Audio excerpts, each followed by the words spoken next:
नमस्ते छात्रों, मैं सुनील कुमार।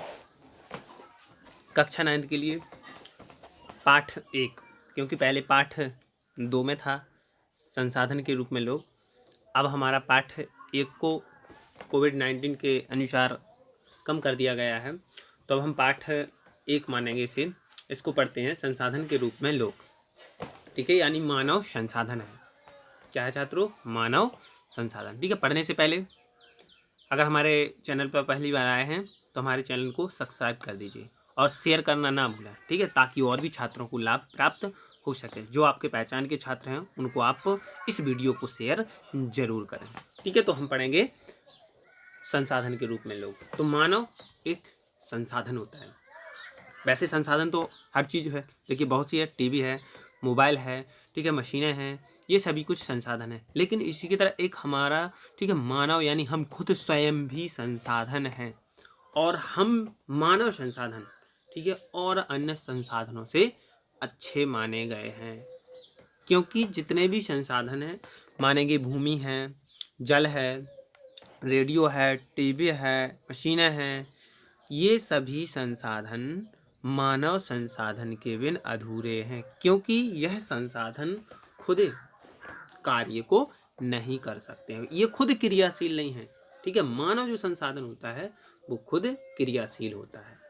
इन सभी संसाधनों को चलाने के लिए मानव की आवश्यकता पड़ती है। ठीक है, तो पहले हम संसाधन के रूप में बता रहे हैं आपको। ठीक है, मानव संसाधन का विकास। तो अब हम बता रहे हैं मानव संसाधन का विकास। तो मानव संसाधन का विकास हम कैसे करेंगे? यानी मानव के अंदर जो टैलेंट है, मानव के अंदर जो क्षमता है, उस क्षमता में, ठीक है, वृद्धि करेंगे। जैसे मान लीजिएगा कोई कंप्यूटर वाला टीचर है, तो वो कंप्यूटर जानता है चलाना, टीचर बन गया है, वो अपने इस ज्ञान को विकास करे, इसके माध्यम से छात्रों को शिक्षा दे, तो उसका कहलाएगा टैलेंट। अब वो अपने, ठीक है, ज्ञान का विकास करेगा, यही कहलाएगा मानव संसाधन का विकास। यानी जिस क्षेत्र में आप लोग, ठीक है, जो क्षेत्र आपका अधिक है, जिस क्षेत्र में आपकी ज़्यादा रुचि है, उसमें वृद्धि करना ही मानव संसाधन का विकास कहलाता है। ठीक है, तो ये तो हुआ मानव संसाधन। अब हम देखेंगे मानव संसाधन मतलब मानव जो कार्य करते हैं उसके कार्य करने के 3 क्षेत्र होते हैं। नंबर 1 होता है प्राथमिक क्षेत्र, नंबर 2 होता है द्वितीयक क्षेत्र, नंबर 3 होता है तृतीयक क्षेत्र। ठीक है, प्राथमिक क्षेत्र है जो, उसको हम कृषि क्षेत्र, ये हम आगे बताएंगे। ठीक है, कृषि क्षेत्र कहते हैं। जो द्वितीय क्षेत्र होता है उसको हम उत्पादन क्षेत्र कहते हैं। ठीक है, और तृतीय जो क्षेत्र होता है उसको हम सेवा क्षेत्र भी कहते हैं। ठीक है छात्रों, तो अब हम अपने संसाधन के रूप में कुछ पढ़ेंगे कि संसाधन। अब देखें, ये क्वेश्चन पहला दिया है, क्वेश्चन के टाइप से हम इस पाठ को पढ़ा रहे हैं। संसाधन के रूप में लोग से आप क्या समझते हैं? ठीक है, संसाधन के रूप में लोग से आप क्या समझते हैं? तो इसमें जो आपका आंसर दिया गया है, संसाधन के रूप में लोग से अभिप्राय वर्तमान उत्पादन कौशल और क्षमताओं के संदर्भ में किसी देश के कार्यरत लोगों के वर्णन करने की एक विधि है। दूसरे उत्पादन संसाधनों की भांति जनसंख्या भी एक संसाधन है जिसे मानव संसाधन कहते हैं। यानी मानव संसाधन से अभिप्राय क्या होता है? उत्पादन कौशल क्षेत्र में जो, ठीक है, कार्यरत लोग होते हैं, ठीक है, उनका वर्णन करना, ठीक है, उन्हीं को, और जो जनसंख्या है, जो संसाधन है, जो कार्य कर रहे हैं, उन्हीं को हम मानव संसाधन कहते हैं। ठीक है, यानी जिस क्षेत्र में जनसंख्या, मानव यानी लोग, ठीक है, क्रियाशील हैं, उन्हीं को कहते हैं हम मानव संसाधन। तो अब दूसरा पार्ट है मानव संसाधन भूमि और पूंजी, भौतिक पूंजी जैसे अन्य संसाधनों से कैसे भिन्न। तो अभी हमने ये बताया ना कैसे भिन्न है। जो भौतिक यानी भूमि और भौतिक पूंजी हैं, ये स्वयं क्रियाशील नहीं है। ठीक है, जो मानव पूंजी है वो स्वयं क्रियाशील है, इनको भी चलाने के लिए मानव संसाधन की आवश्यकता पड़ती है। इसलिए हम सबसे अधिक जो पूंजी मानेंगे वो किसे मानेंगे? मानव संसाधन। तो आंसर इसका देखेंगे।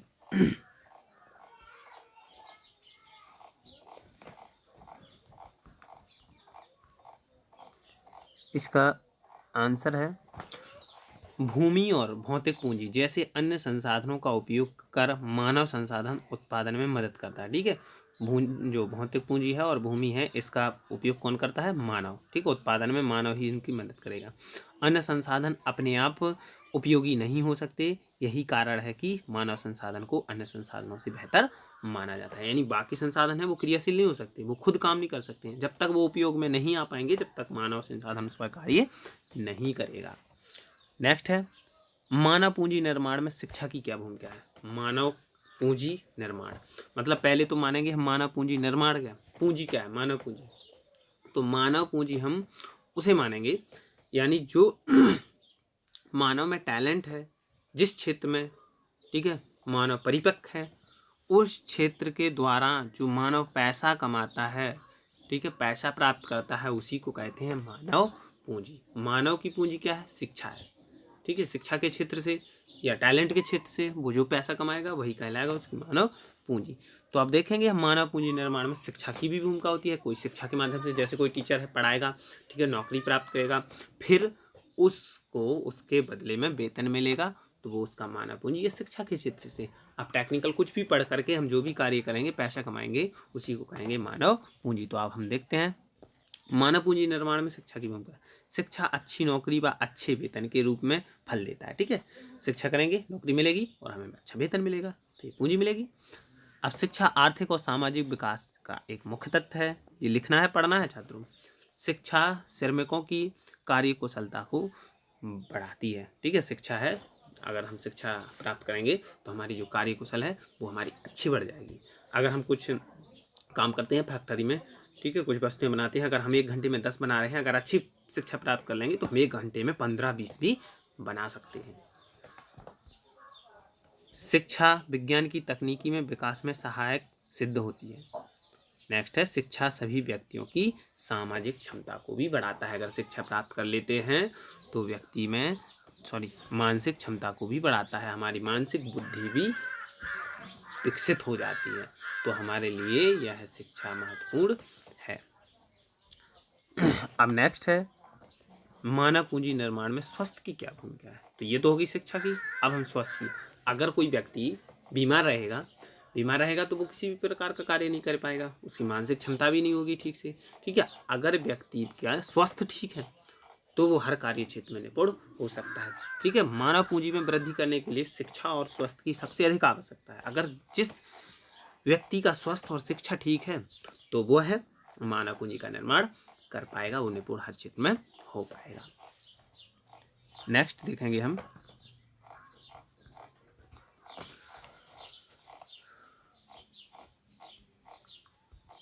दिया गया है नेक्स्ट क्वेश्चन 5वां 4 में पढ़ना है। मानव पूंजी निर्माण में स्वास्थ्य एक महत्वपूर्ण भूमिका निभाता है। ठीक है, मानव पूंजी निर्माण में स्वास्थ्य एक महत्वपूर्ण भूमिका निभाता है। अच्छा स्वास्थ्य श्रमिकों की निपुणता को बढ़ाता है। अगर स्वास्थ्य अच्छा है तो जो श्रमिक हैं, काम करने वाले मजदूर जो काम करते हैं, उन्हें कहा जाता है श्रमिक। ठीक है, की निपुणता को बढ़ाएगा, उनकी क्षमता को बढ़ाएगा।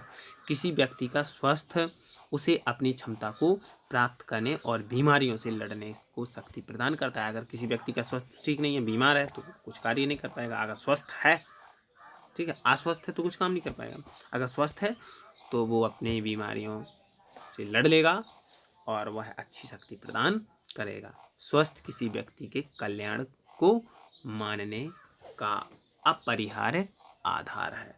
ठीक है छात्रों, तो ये हमें पढ़ना है, लिखना है, आपके लिए पेपर में अनिवार्य है।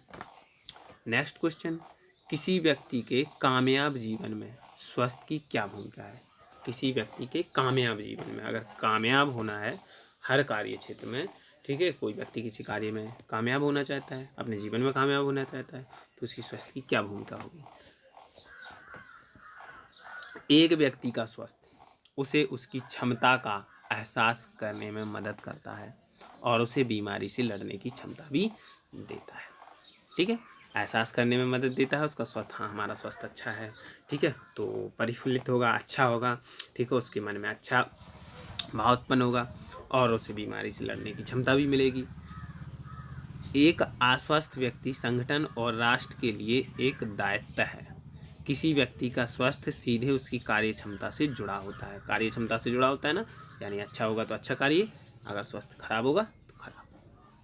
अस्वस्थ व्यक्ति की तुलना में एक स्वस्थ व्यक्ति अधिक कुशल और अधिक उत्पादन के साथ काम कर सकता है। ठीक है, अगर जिसका स्वास्थ्य अच्छा है तो वो अच्छा अधिक कार्य करेगा, कम स्वास्थ्य वाला व्यक्ति कम कार्य कर सकता है।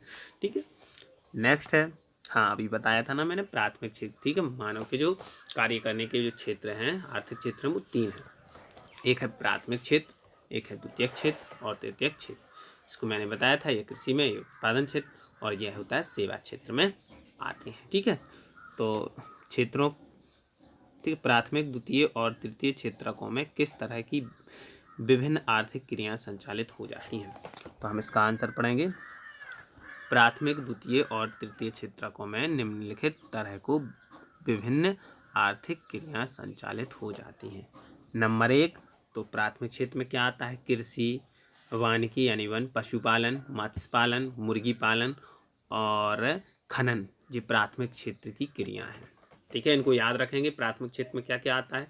कृषि का काम, खेतीबाड़ी का काम आता है, वनों को लगाना आता है, ठीक है, पेड़ पौधों को, पशुपालन करना होता है, मत्स्य मछली पालन, मुर्गी पालन, ठीक है, और भूमि से जो खनन होता है, खुदाई होती है, खुदाई में जो प्राप्त किए जाते हैं खनन, कोयला, ठीक है, पेट्रोलियम, ये सभी क्षेत्र आते हैं किसमें? प्राथमिक क्षेत्र में, इसीलिए इसे कृषि क्षेत्र कहा जाता है। ठीक है, अब है द्वितीय क्षेत्र। अब द्वितीय क्षेत्र में आता है